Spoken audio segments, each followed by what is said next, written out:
going on? You are watching and, of course, listening to Tags Live, aka Talk About Gay Sex, the podcast live edition. And we are back in 2023 with episode 428 alongside Kodi Maurice Doggette. How the hell you doing, Kodi?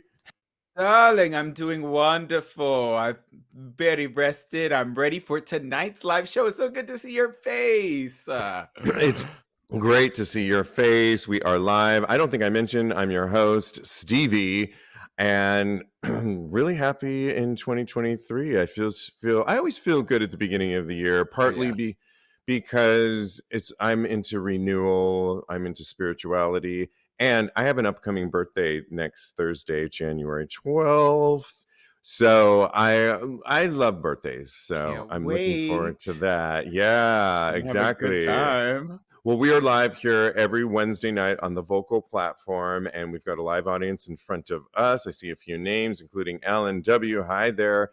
And we want you to participate in our live show, as we always do. And we've got some surprises that we're going to layer throughout 2023, but we're starting off slowly to get you in the mood like we always do. You know how we do it here. We're looping you up, guys. Yeah, it's all about the pre-game. And, you know, one thing I've done today, if you're coming to New York City, and I know a lot of you guys love coming to our home city here, I went today and saw Audra McDonald in the play called Ohio State Murders. It's so good. I think it only goes to the middle of February, but it is, with all of you know, she's probably won the most Tony Awards of anybody. It's powerful.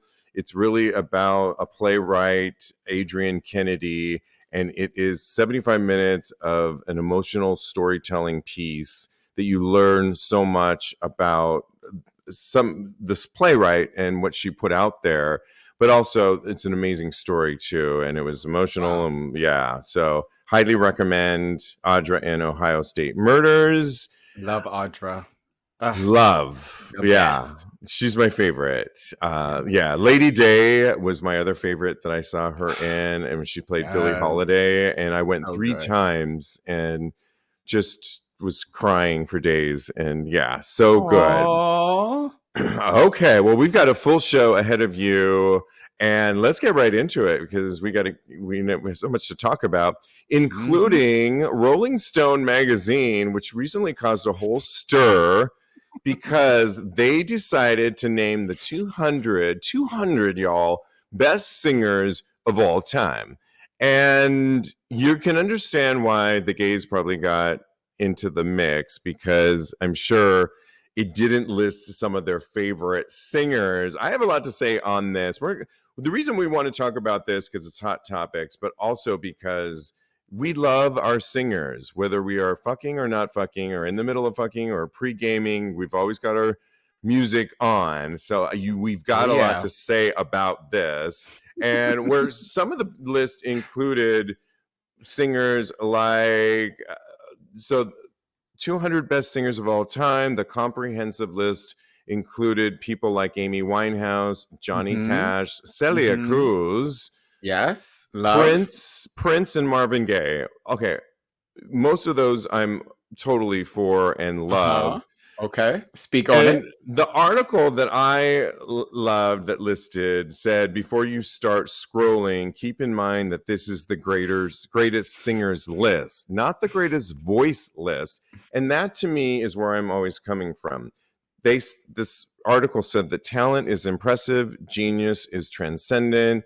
Many of the people here, may not have voices that you would assume is the best voice of all time, but they have more rougher, stranger, delicate, interesting sounds to them that make them have them on this list. And I agree with that. The list included people like Taylor Swift, though, Ariana Grande, The Weeknd, Elvis Presley, Johnny Cash, Tina Turner, Brenda Lee, Frank Sinatra, just to name a few.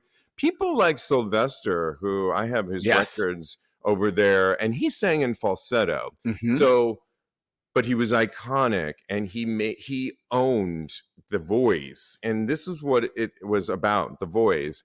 I think people, Kodi, were a little bit harsh on Oh, criticizing it okay. because I think they did a good job of creating people like Morrissey, who has such an interesting voice, and of the I Smiths, agree.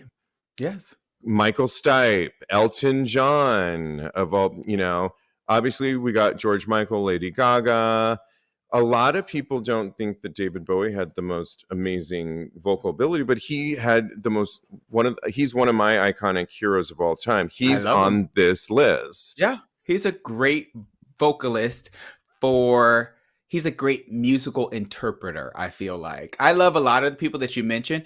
I cannot see a world. I've been holding it in. I almost walked out because Here we go. we were talking. You named a couple names. They put Taylor Swift on a list of the greatest singers ever.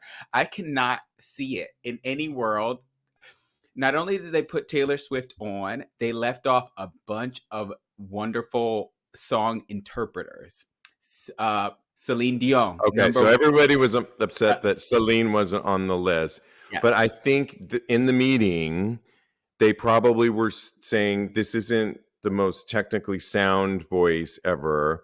And maybe that's why she didn't make the list. I personally am not a Celine fan, so it didn't matter to me. But I understand where some people may have been mad because Mariah was on the list. But I feel like Mariah has tried different. She's not my favorite either, but she's tried different sounds, R&B. We just got off of Christmas, and she's calling herself the Queen of Christmas. And she is. And so I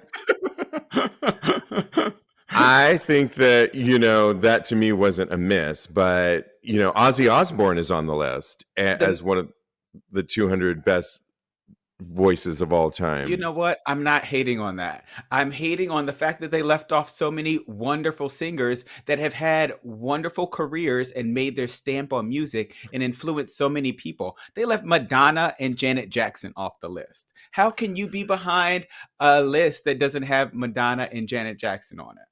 Well, and see, those are my favorite too. Pop stars, right? I planned this out. I literally wrote down. I'm gonna get Steve on my side by saying those two names. But to me, it didn't. I wasn't offended by that because as much as I love Janet Jackson, I love Madonna.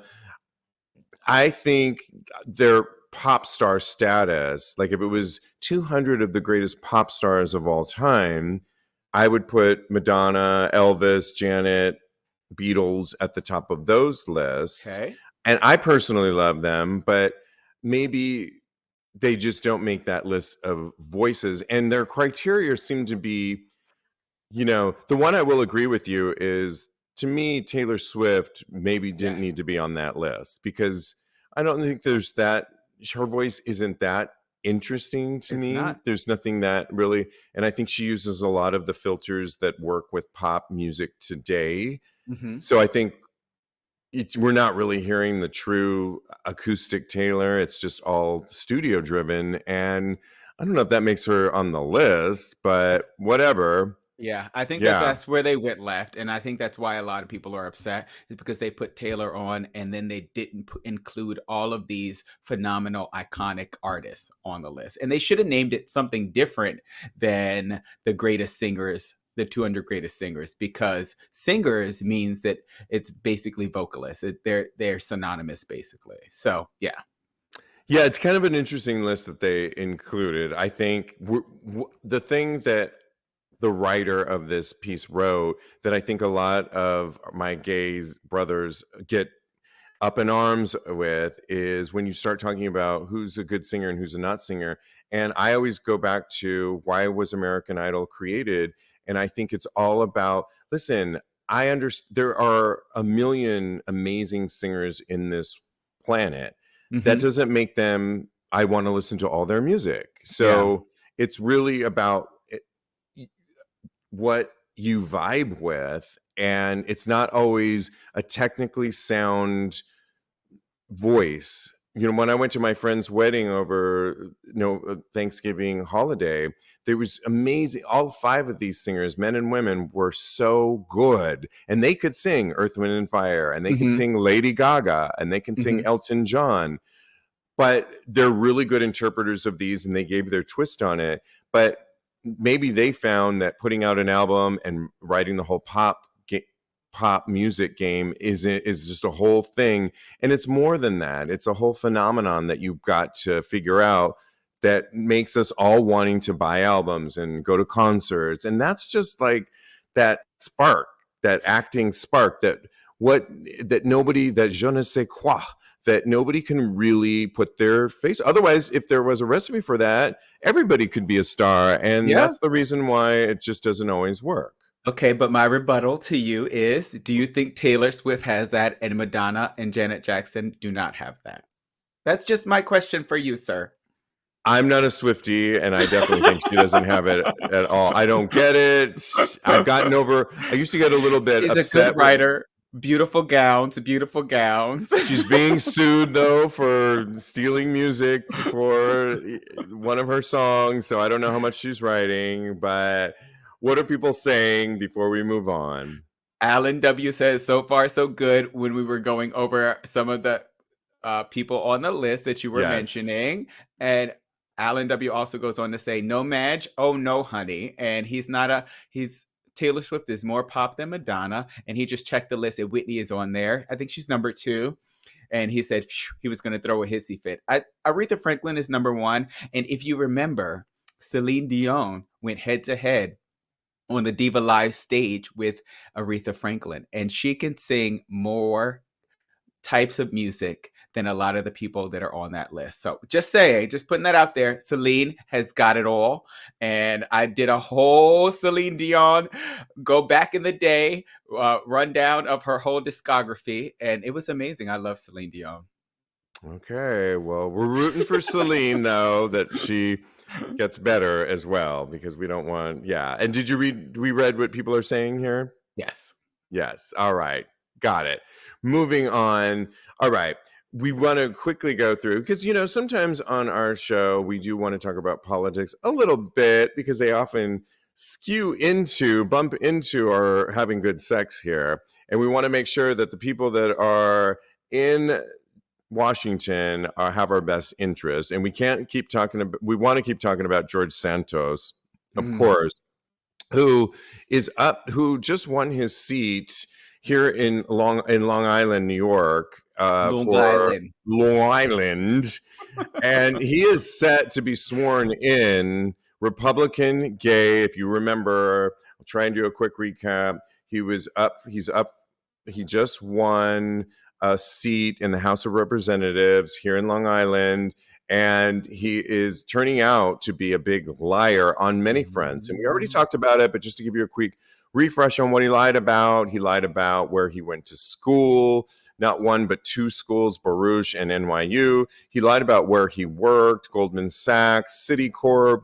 One of the most insidious lies, Kodi, of what he lied about was that many of his staff were involved and shot and died in the Pulse nightclub. Oh, yeah. And that is so near and dear to every person that knows about that story. And he actually said that he lost employees that worked under him, which turned out nothing could be proven on that. The lies keep going on with him, including that he's wanted in Brazil.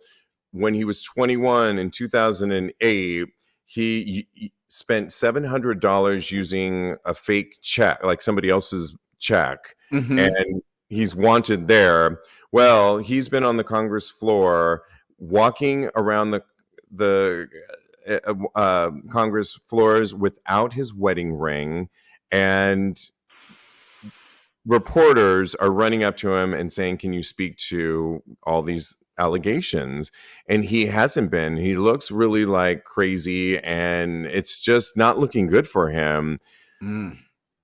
What are your thoughts on? I mean, it's just nuts. This is a circus. Go ahead. The thing is, he has to be sworn in, and right now currently here in the States, those of you listening, we are trying to get Speaker of the House nominated so that and it's set on the Republican side of it, they can't get their act together right now. They've been voting, and the reason why it's relevant to George Santos is because he probably will be sworn in, but there has to be a whole ceremony and there has to be a Speaker of the House before that can happen. Yes. So he's sort of in limbo land right now, but I just think this story will continue, and you can't lie to us.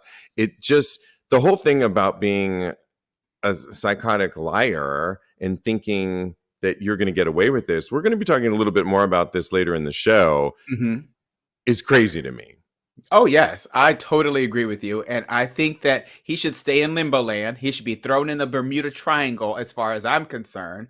And because he is just a stunt queen, and stunt queens are going to stunt. All right. He's been doing it since he was 21.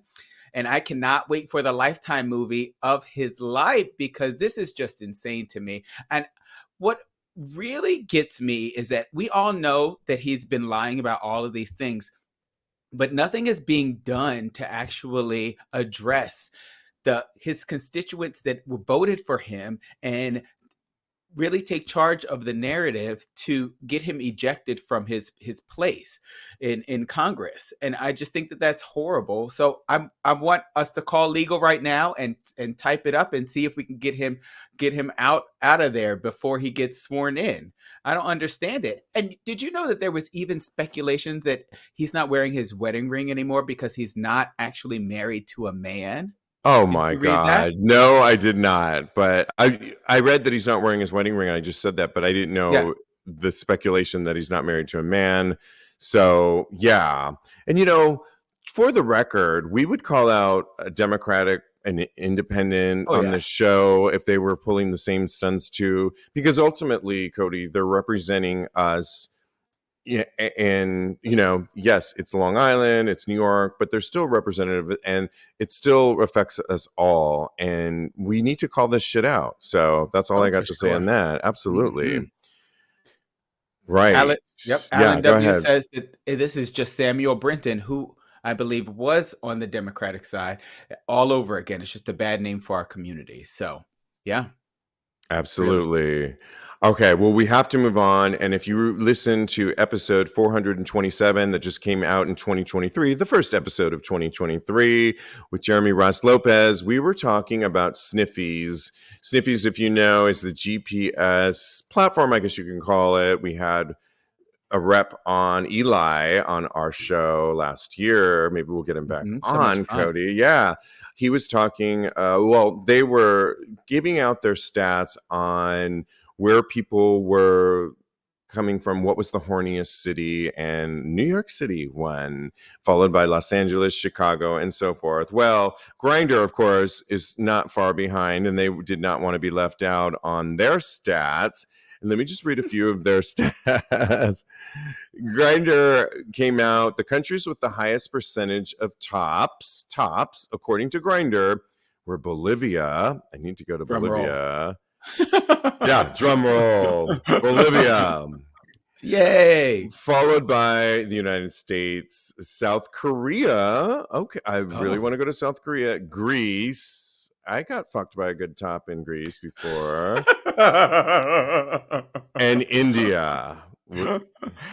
What? Tops in India? Yeah, absolutely. Okay. I mean, I looked that up when I'm searching. They're everywhere. So I can see it, but those with the most bottoms can be found in Denmark, Japan, Serbia, South Africa, and Peru. This is just according to Grindr. If you're looking to flip fuck, then you'll find the most versatile users in Russia. Okay, not going there anytime soon. Finland, Croatia, Germany, and Taiwan. Okay, nice. And sides. What are sides again, Kodi? Let me Google it really quick. I can't remember. Sides. I can't remember either. I forget what sides mean, where sides can head to China, New Zealand, Costa Rica, Australia, Singapore, Okay. I can't remember what that is. That's so crazy that I can't. We talked about it on the show before. If one of our listening audience knows what sides are, if you go by sides, I got it.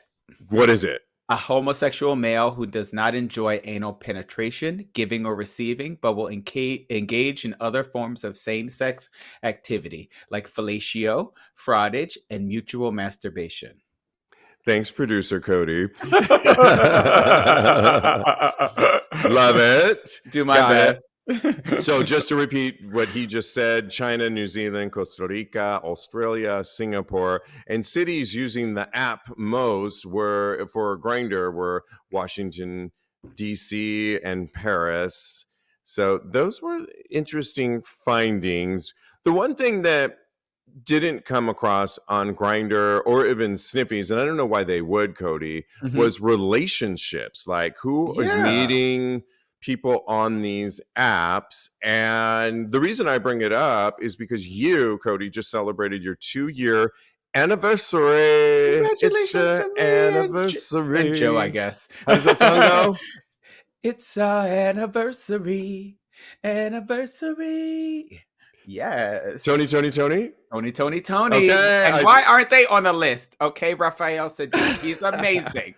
Okay. Raphael Sadiq, love. And I interviewed him before, and maybe we'll get him on the show because he's amazing, Raphael Sadiq. Let's do it. 2 years you just celebrated Monday night and of being with Joe, your boyfriend, who we've talked a lot on the show. You actually met him on Grindr. We did. Interesting enough, they didn't include stats for that, but you were saying probably because how would they find that out, right? Yeah. I don't understand how they could know unless they went out and interviewed the community. But I think that we'd be able to probably find it somewhere else. If they need someone to get all that data, I would love to do that. I love, and I think that I would be the perfect candidate. So if they want to run me my money and my coins, then I will come out and I will gather all that data for them.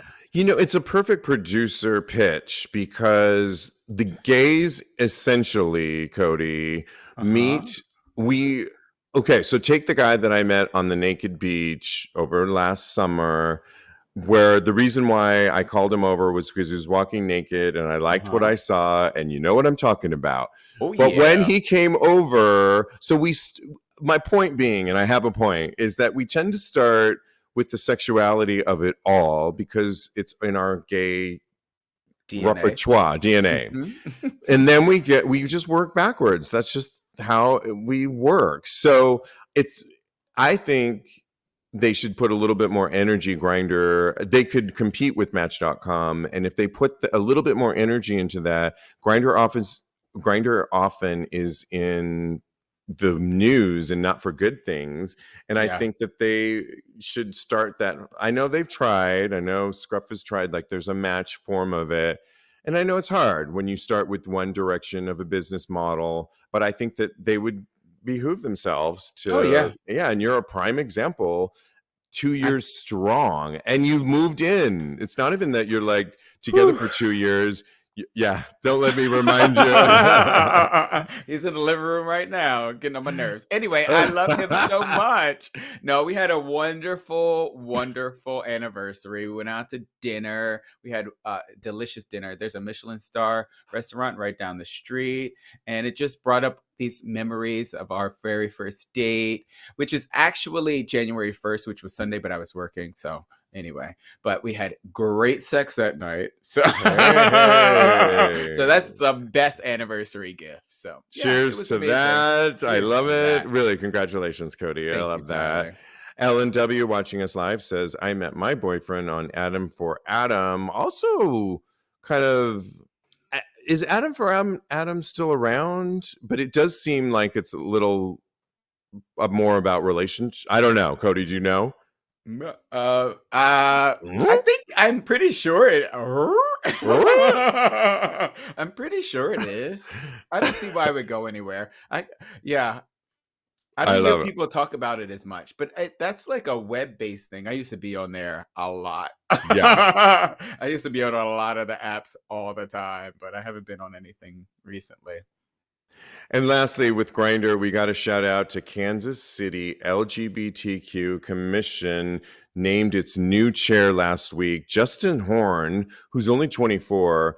And he posted, I do not and will not regret posting this because I'm young, single, and gay. But even the folks on Grindr are wishing me well on becoming the chair of the LGBTQ Commission. Thanks, Kings, he wrote. And part of what he is part of his job is staying connected with the LGBTQ community, obviously. And he also says he's not in the least bit uncomfortable letting people know he uses Grindr. That part, I love that he said that, because we talk so much. We're going to be talking about it in a minute. Oh, yeah. About merging your sexual life, your sexuality with your... They should just be synonymous, essentially. Yeah. But we keep talking about when your job gets in the way with posting nudes. About to talk about that in a second. Oh, yeah. And I think that we need more people like Justice saying things like, yeah, I'm a sexual person. I think you said that in the past with people that have posted things that, yeah, they're having sex too and they're on Grindr. And there's nothing wrong with that. And that's good. Yep. And that's not... we live so much in shame, I think, most of our LGBTQ lives. Most of us are rooted in shame. And I think that when you find leadership expressing things like Justice did, I'm all here for it. So we'll continue to shout out to people like that. That's so sweet. Okay. Yeah, isn't it? Yeah. Yeah. Did you have... go ahead? Did you want to say something? Yeah, I mean, it just goes to show that Grindr is a tool, and you can use it for whatever. You can use it for professional reasons, to get friends. You can just use it for whatever you want at the end of the day. Absolutely. I 100% agree on that. Maybe I'll join that. We'll see. Okay. Yeah. All right. Well, we love to follow up on a story. And last year we were talking about weatherman Erick Adame. If you remember the story, just to give you a quick refresh, New York One or Spectrum News. He was the weatherman. I actually watched it every morning, and I partly watched his news reports because I live here in New York City, and he was very, very cute, very sexy, and I loved watching his news reports on the weather. Well, if you remember, he was fired from his job because he was posting videos of going on basically cam boys, right? Is that what you call it? Like, so he was webcam videos. Yes, it was a circle jerk. So basically, it was a website. It's called LPSG, which stands for Large Penis Support Group, and it's normally what people go on there for, and what I've been on there before for, is to get nudes of people that have had their nudes leaked or what have you, and they host a circle jerk. But you can go live on there, correct? Webcam, because that's what he did. Yes, exactly. So the circle jerk is on a webcam, and it's basically a bunch of people. It's like Skype, or what is the one where the Zoom, that's the one. There it is. It's basically like Zoom. But you're putting yourself out there. Exactly. Yeah. So he was doing that, and even at one point he was doing it for, I think, years, actually. Yeah. Remember Weatherman? He was doing that for years. And at one point there was a segment in late December of, I think during the pandemic, where he was doing it several times and also listing like, hey guys, here's my phone number, or here's my name. He said, somebody recognized him, and he confirmed, yep, I'm that weatherman guy that you see every morning. And he mentioned his boss. I would love my boss to fuck me. He also mentioned his address. So here's my address here in New York. Come over. My door's open. You know, that kind of thing. Yeah. Normal stuff. Anyway, so regular Friday night. Yeah, that kind of stuff. And which I love and all here for. And obviously we're sex positive here. Well, the problem was that, just to refresh your memories, if you're new to the story, somebody, which Erick Adame is now calling sexual predators, and we'll talk a little bit more about that in a second, caught the video, grabbed the video, sent the video not only to his boss, the company, Spectrum News, but also sent it to his mother. Okay, awful. Yeah. Like, just who are you people? He got fired. That's the story. Now he's coming forth. He finally got the courage in a current video. If I can, I'll put the link up on TAGSPodcast.com, linked with episode 428. If you want to watch the video. I know you watched it, Kodi. Yes. In it, he takes responsibility for it sucks, but he calls the people that did this to him sexual predators. And when he talks about sexual predators, he's definitely talking about people that go on websites and grab it, so that even when you close your computer and he said he never wanted this material to be out there. It was strictly for who was online at that time, and that sending it off to his boss and his mom is wrong. He never wanted that kind of thing to ever happen, and that he essentially learned his lesson from that. And it's also a lesson for what he said what not to do in terms of he gave basically a lesson to say whatever you put out there lasts forever, Kodi. Yes. And this is something that we've been talking about, and this is why I wanted to continue talking about this on the show, because this topic keeps coming up. We just talked about it on the show on episode 427 about what you put out there. Does it have repercussions or not? Should people be able to do what they want and post nudes? And I think the consensus is yes.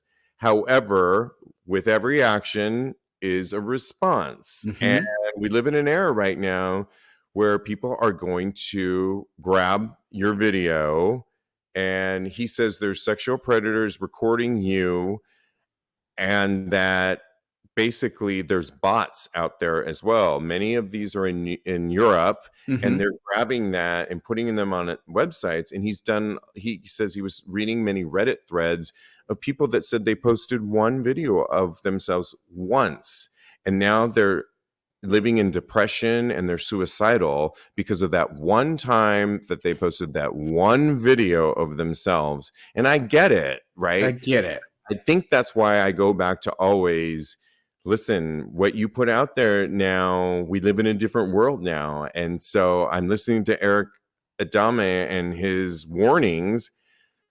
On the flip side of it, and I want you to weigh in a second. Yes. I know you're chomping at the bit here. I'm just going to say one last thing. On the flip side of it all, I think that he was a very extreme version of this, and I think he worked in media, and I do think when you work in certain forms of work, it's like they're going to do this work. There are certain agencies, acting agencies out there, and if they find out that you did anything like that, they won't represent you. So he was already in the mix, is my point. Major position in a major market, weatherman, and to not really think it through was a little bit naive, more than naive. Short-sighted. And he needs to maybe rethink where he's headed and not blame as much, and just it's time to pivot and go in a different direction. Or I think there might be other markets out there. He just might have to downsize and downgrade because it's too late. The story's out there, and it's too late. Go ahead. Let me fill up my glass because I don't know. You should have been doing that. But I need a sip before I talk, because I think it's really wrong. He mentioned in this video that the people that screen grabbed the video, yeah, they are also using it on a website and charging people for his video that he made, which I think is completely wrong. He's being 100% exploited by that, because that's the point of that whole thing, though.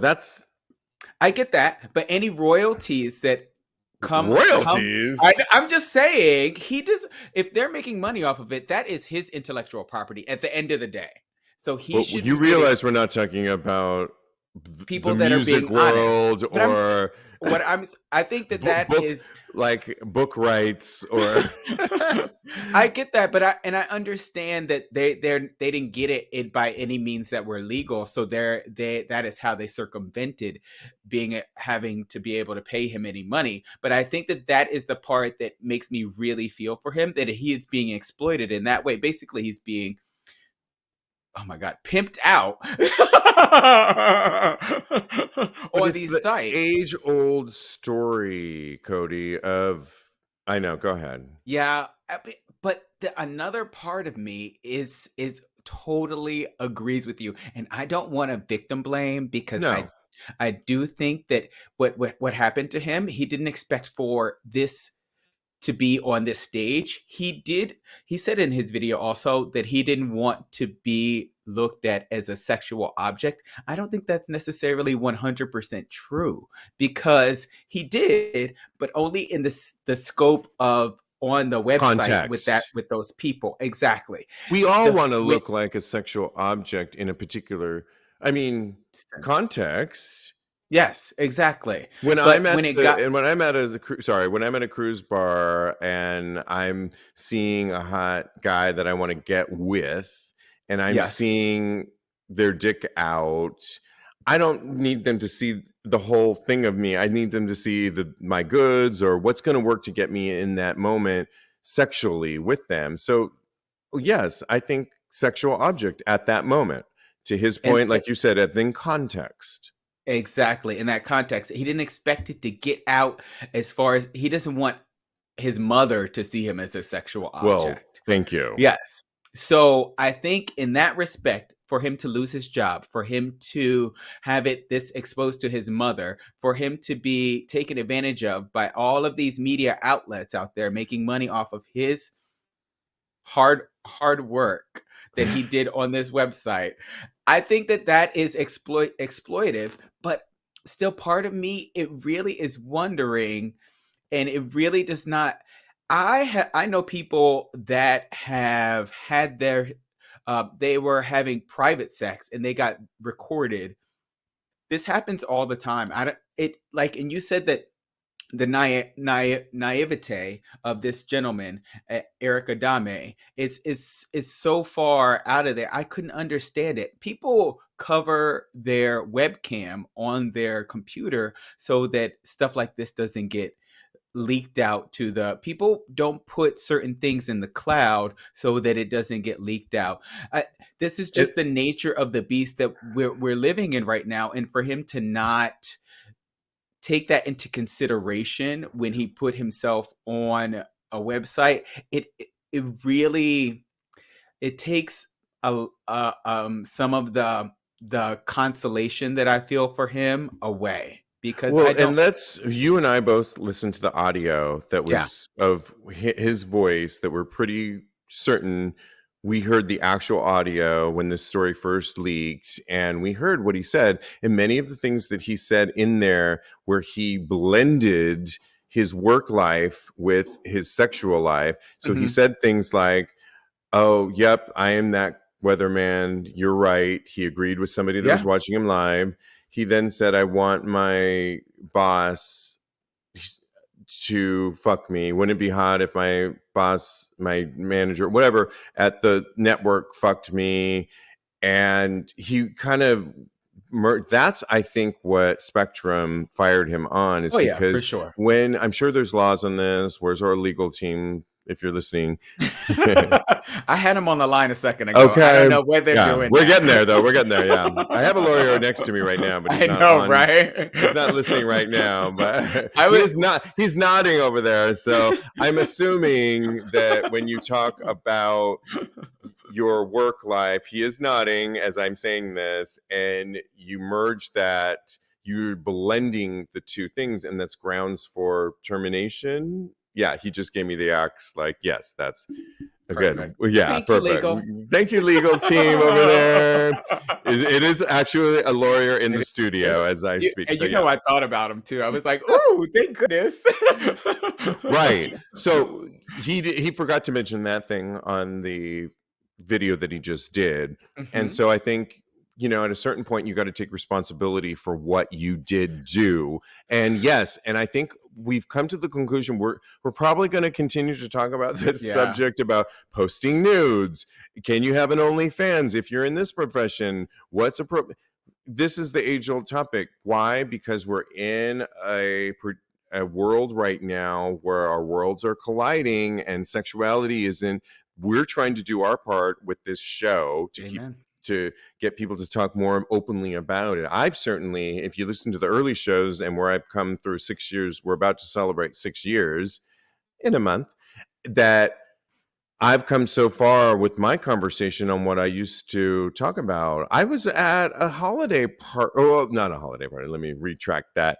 I was talking to my sister and her friend, and somebody, a gay friend of theirs, mentioned fisting, and I didn't realize that the tattoo on the arms with the bars means kidding. That for some guys means that that's where it was. A baloney actor in the San Francisco Baloney Cabaret all-male review, and he said, those lines when you see it on the forearm of some guys means that's where they'll fist you. Oh, wow. And I blurted out, well, I've experimented with that in front of my sister and her friend, but I have, but I broke it down. I broke it down on how it really is mental and how you just don't go into fisting. It's a whole thing.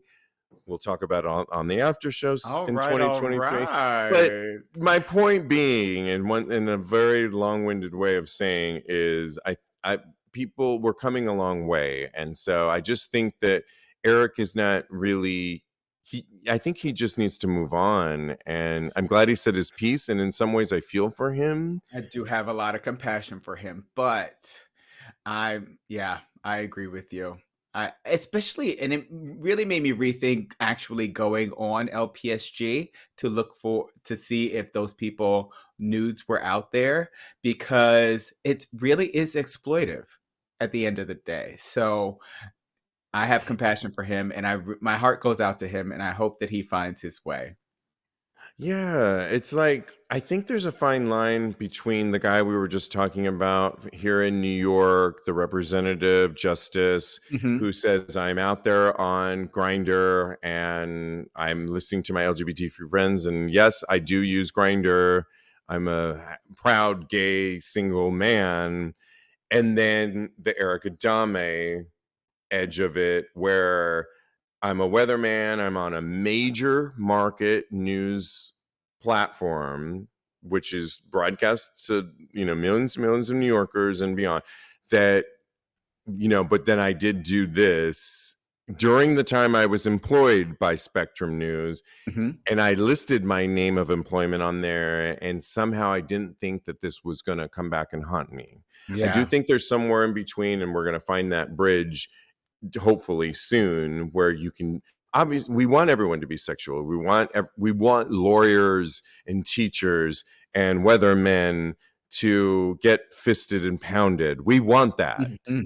Oh, in fact, if they are and I'm not, there's a problem. But, yeah. What's people saying as we are live on this Wednesday night and our first 2023 broadcast? This is episode 428. Alan W. says, don't bring your job into it unless you're a host on TAGSPodcast. So I think that means we should start our OnlyFans. Okay. I'm thinking about it because, you and I are in fields that could. In this economy, in this times are hard. Yeah. I am thinking. Yes, exactly. Oh, my goodness. And then Khalidad's in the house. Hi, Khalidad. And he said he saw a live fisting for the first time last year. So I always wanted to get one of those arm tattoos too, but I never knew what that was for. Can you imagine? I did not know that. A friend told me that. I want to confirm that, but I think it's really hot and sexy. And yeah, I do too. I'm here for it. Me too. Okay. Well, we love to give advice on the show. And one of the things that you can always do is you can reach out to us, whether it's sex or relationship advice. We are here for you. You can go to TAGSPodcast.com in the comment section or reach out to us via that way. or go DM us at TAGSPodcast, and we will give you solicited advice from all of the hosts. Okay, but right now we are talking about a Reddit thread recently, and we've got a couple of them for you. I'm trying to pick the best ones. Did you have one in particular? I love to turn it over to you, Kodi, sometimes, because I think this is kind of fun. What about the introverted avoidance? Yeah, can you read that? Single life. So on Reddit, JT says, any other introverted avoidance just happy with their single life? He's an introvert who's comfortable spending time alone with his own thoughts. He is rarely bored or lonely. He has close friends that he sees and hangs out with, but he does need his own space to recharge at the end of the day. Girl, I feel that. He also has a fearful avoidant attachment style, in part due to childhood experience. And this means he fears intimacy and pulls away when others get too close. He has current sexual needs that are pretty well met. He has friends with benefits, hookups, and cruising. And so all that is settled. And so he asks if are there any other introverted avoidants out there that share this experience, and wants to know what the advice for him would be. What do we think?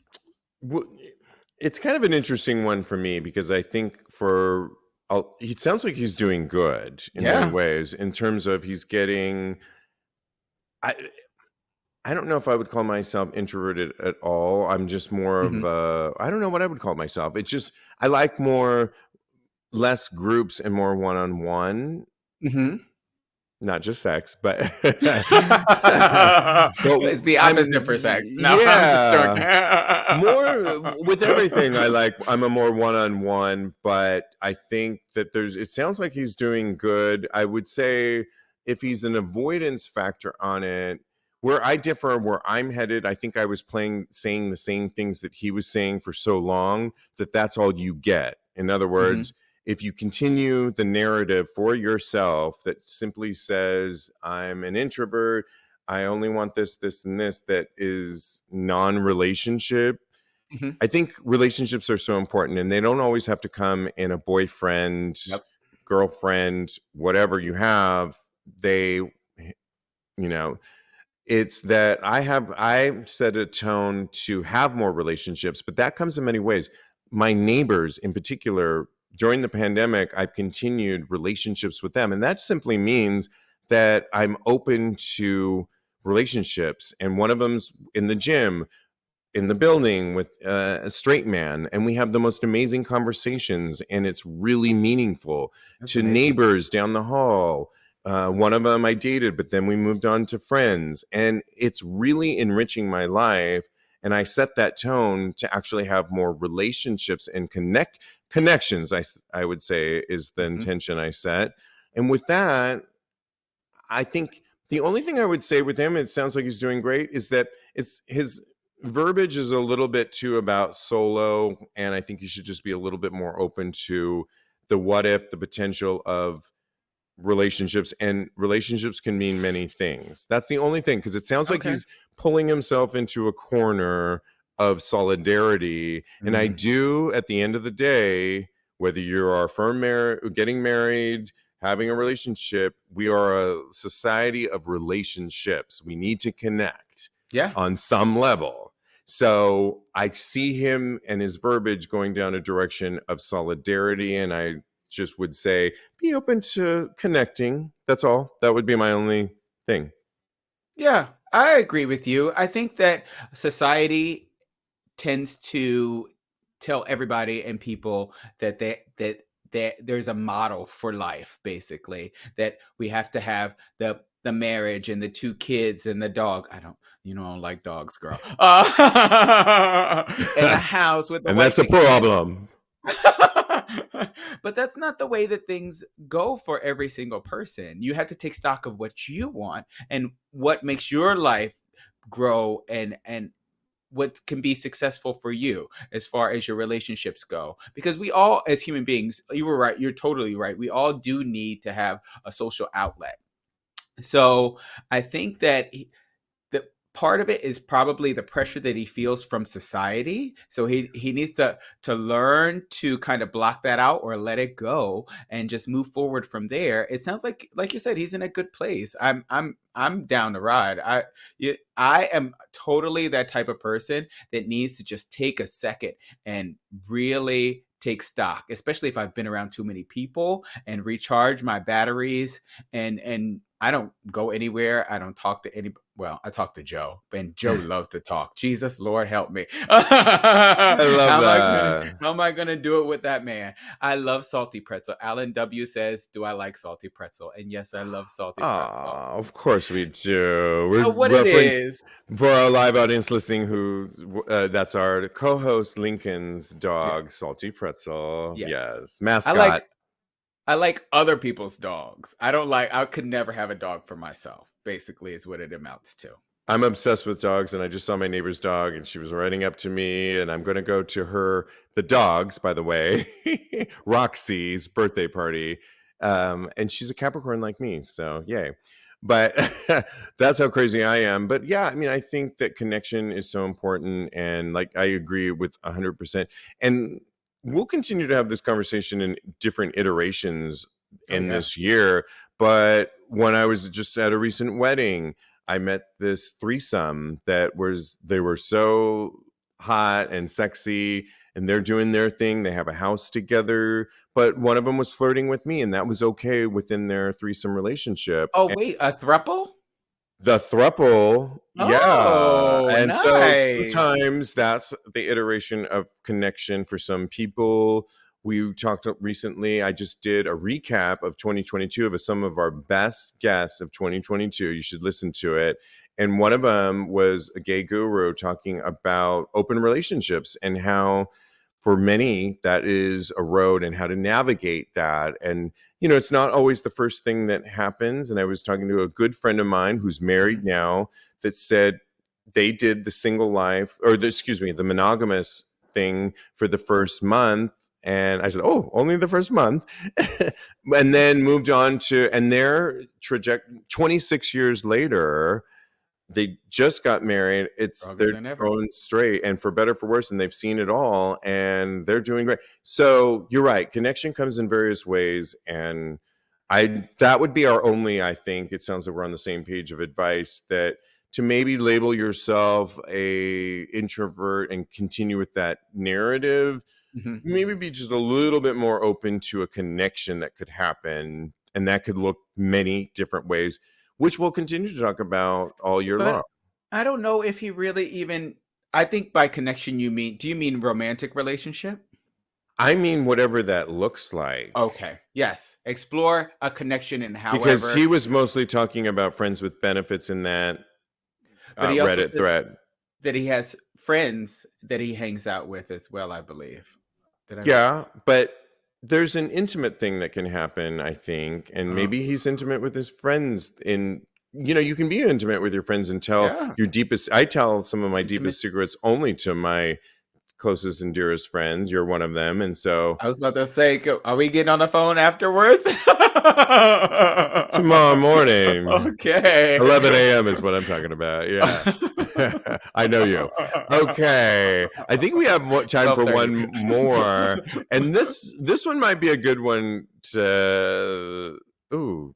Do we have time to clever questions? Let's go through a couple.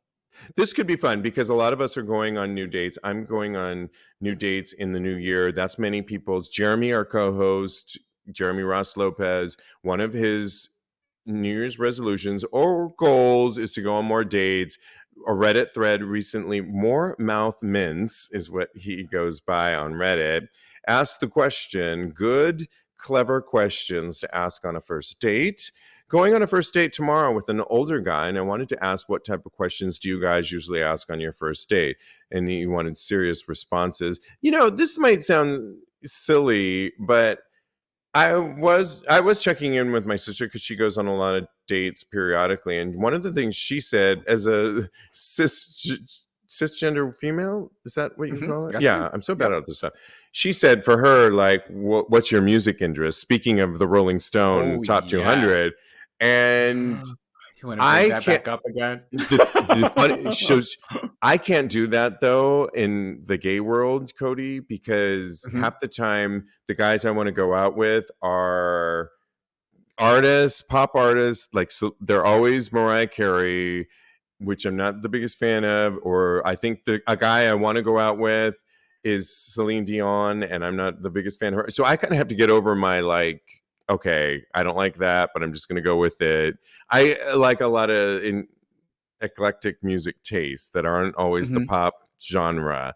So that's not my question per se, although I want to know where I can put you in the mix. But what's some questions that you asked on your first date to Joe? Oh, wow. So long ago. 2 years seems like forever. I don't know. My mother was like, oh, it's been a year already. I was like, no, Mom, it's been 2 years. Feels like a year. Feels like yesterday, sweetie. Exactly. So I basically just ask what he likes to do for fun besides going out to the bars and drinking. So it's good to have a nice foundation for what you guys have in common and what you can do together outside of going out and partying.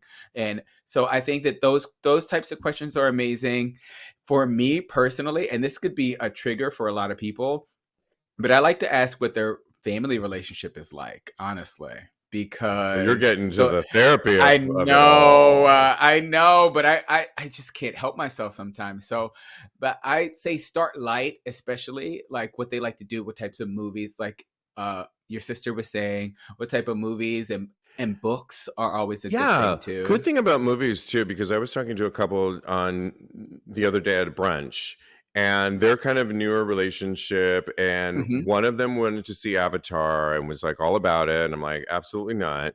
I didn't even see the first one. And I asked the boyfriend, Not the way of water. So I asked the boyfriend, do you want to see Avatar too? And he was like, not really, but he wants to. And it's a 3.5 hour movie. Last time I checked. And it's not one of those things that you want to just be like, yeah, I can take it. It's like a commitment. And I'm already committed to you. Now I got to commit to Avatar? Forget it. No. So actually, movies are a really biggie for me. Like, and anything that's beyond the 2.5 hour mark, we are not doing. So really? I have a life. I do not want to be in a movie, a theater piece. There's the Inheritance. That's 2 days. What was the other one, Frank, that you saw? That was 2 days it took. And Harry Potter was a 2-day experience. Oh, I love Harry Potter. But I don't have that. No. It has to be really good. If it's really good, I can wait for Madonna to start 2 hours or 3 hours late, which Girl. she does. But that's it.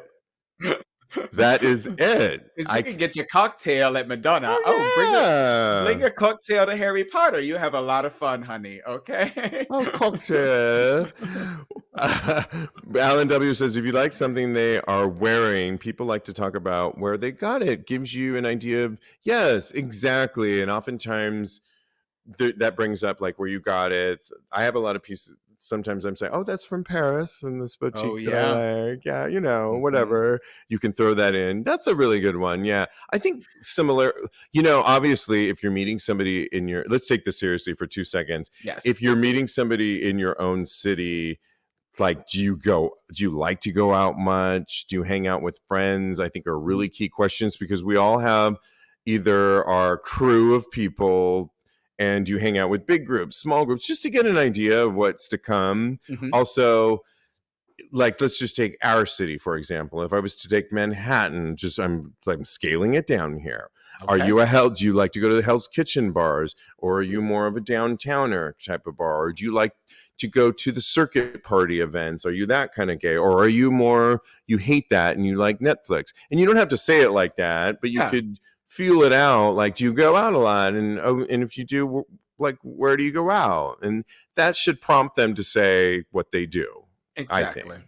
And if the day's going well, that's when you start talking about, where do you like to be licked and all the things. Oh my God. No. No. I say no to that. No. Because the reason, because I think if you're vibing at the end of a date, you will walk with them to wherever you are dropping them off, and you will make out with them usually. And usually the makeout session is like, yep, we want a date too. In our gay world, that's usually my trajectory. Let me tell you, as a lady who has a 2-year relationship under her belt, me and my boyfriend had sex the very first night that we went on a date. There's no many rules. of us, no, there's no rules. Yeah. But make sure that you're feeling it out. It has to be right for you and right for the other person, basically. And 2 years later, congratulations. So, and you are really a example of how it can work out. And I'm happy. Yeah, you give us all hope. So thank you for that. Absolutely. Also, not every day is heaven. No, we didn't say that. That's the next episode, which we don't have time for. But you guys all tune in. We are back in 2023. Just to give you a little heads up, if you're new to the show, we drop shows wherever you get your podcasts every Tuesday and every Thursday. So wherever you get your podcasts, Spotify, Apple Podcasts, on and on and on. Every Tuesday, Thursday, we drop new shows, and we are down for 2023. Go to Tags Podcast, talk about gay sex. We are live, though, every Wednesday here on this platform, Vocal. And if you need to get the link, you can always go to tagspodcast.com and click on Tags Live. If you want to support Tags Podcast and everything you see to keep us going stronger, because this isn't free, you can support us by going to our Patreon page, and every little bit counts, and you can grab a tier, and what you get is extra special sexy content, and we're revising it, so there's some new perks coming your way beginning February 1st. So go to patreon.com/tags podcast, and then you can always just keep up with us on social media. And my co-host Kodi is a life coach. So do you have some slots open in 2023? Got one slot open. All right. So reach out to Kodi. The best way is on Instagram and at KMD Coaching. KMD Coaching.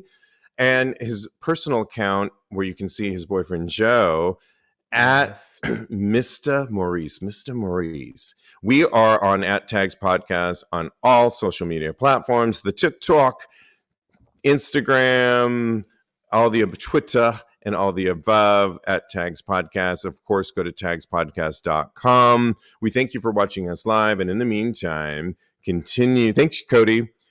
Thank you, baby. Yeah. Continue having hot gay sex. Yes.